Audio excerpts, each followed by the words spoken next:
আকাশবাণী কলকাতা জেলার চিঠি বাঁকুড়া থেকে পাঠিয়েছেন আমাদের সংবাদদাতা দেবাশিস মৌলিক। চিরাচরিত প্রথা মেনে হিন্দিভাষী মানুষ জেলায় মহাসমারোহে ছট উদযাপন করেছেন। ছট পুজো উপলক্ষে জনজোয়ার দেখা যায় বাঁকুড়া শহরের গন্ধেশ্বরী দ্বারকেশ্বর নদে। বাঁকুড়া সীমান্তবর্তী দুর্গাপুর শহর সংলগ্ন দামোদর নদে ছিল উপচে পড়া ভিড়। দেশ ও দশের মঙ্গল কামনায় হিন্দিভাষী মানুষ প্রার্থনা জানিয়েছেন। প্রায় ২০০ বছরের প্রাচীন জগদ্ধাত্রী পুজো ঘিরে উন্মাদনা ছিল বড়জোড়া ব্লকের হাট আশুরিয়ার মাধবপুর গ্রামে। চৌধুরী পরিবার সূত্রে জানা যায়, জেলার বড়জোড়া ব্লকের মাধবপুর গ্রামের এই পারিবারিক পুজো ২০০ বছর পার করলেও আর্থিক অনটনের কারণে একসময় এই পুজো বন্ধ হয়ে যায়। পরে দেবীর স্বপ্নাদেশে পরিবারের সকল সদস্যদের চেষ্টায় ১৯৮৫ সাল থেকে ফের এই পুজো চালু হয়। এখানে নবমীতে একদিনই পুজো হয়। জেলার ৩টি মহকুমার বিভিন্ন প্রান্তে ভক্তি উপাচারে পূজিতা হলেন দেবী কালী। কোথাও ছিল থিমের প্রতিমা, মণ্ডপ ও আলোকসজ্জা, আবার কোথাও ছিল পুরাতন সাবেকিয়ানা।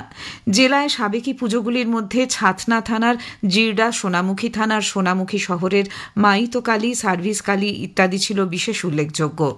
রীতি মেনে জেলার জয়রামবাটি, রামকৃষ্ণ মঠ ও মিশন ছাড়াও বিভিন্ন মঠে কালী পুজো অনুষ্ঠিত হয়।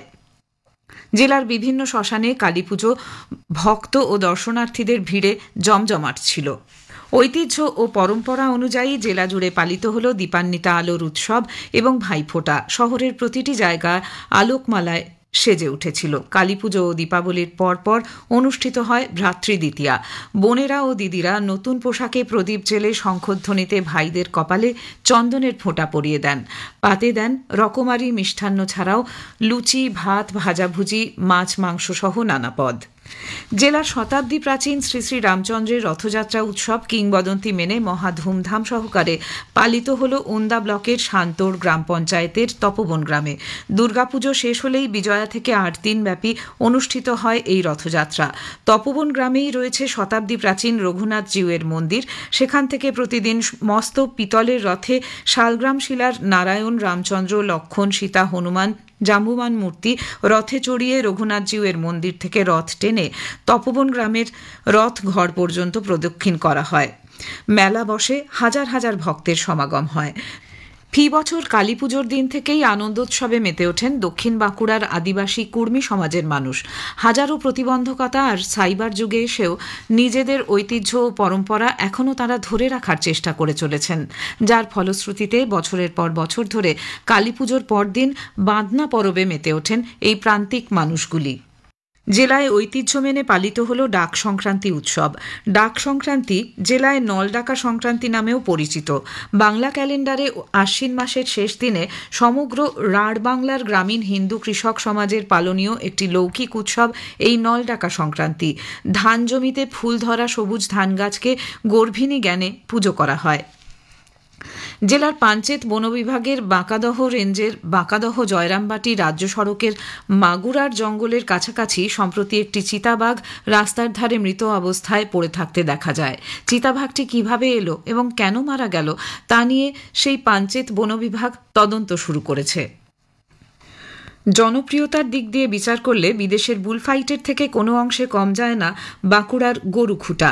নিয়মকানুনে হাজারো ভিন্নতা থাকলেও বিষয়বস্তুতে তেমন কোনো ফারাকই নেই বিদেশি বুলফাইট আর এদেশীয় গরু খুঁটায়। সাধারণভাবে চাষির দুষ্টু গরুগুলিকে গরু খুঁটায় কাজে নির্বাচন করা হয়। তারপর 7 দিন ধরে সেই গরুকে খাবারের সঙ্গে মহুয়া দেওয়া হয়। এরপর নির্দিষ্ট দিনে সেই গরুটিকে গ্রামের প্রান্তে ফাঁকা জায়গায় শক্ত খুঁটিতে বাঁধা হয়। ধামসা, মাদলের তালে, আহিরা গান আর এক বা একাধিক মানুষ পশুর শুকনো চামড়া ও লাল কাপড় দেখিয়ে গরুটিকে উত্তেজিত করেন। এভাবে বিকেল গড়িয়ে সন্ধে নামলে সেদিনের মতো শেষ গরু খুঁটা উৎসব। গবেষকদের মতে রাঢ়বঙ্গের অন্যতম প্রাচীন লোক উৎসব বাঁধনা, আর এই বাঁধনার সঙ্গে সেই প্রাচীনকাল থেকেই ওতপ্রোতভাবে জড়িয়ে রয়েছে গরু খুঁটা। ধান কাটা ও ঘরে তোলার মরশুমের শুরুতেই গৃহস্থ চাষির গরুগুলির শক্তি পরীক্ষার জন্য এই উৎসবের সূচনা হয়েছিল। সেই ধারাবাহিকতা আজও রক্ষা করে চলেছেন জেলার এই প্রান্তিক মানুষগুলি। জেলার চিঠি শেষ হল। বাঁকুড়া থেকে পাঠিয়েছেন আমাদের সংবাদদাতা দেবাশিস মৌলিক।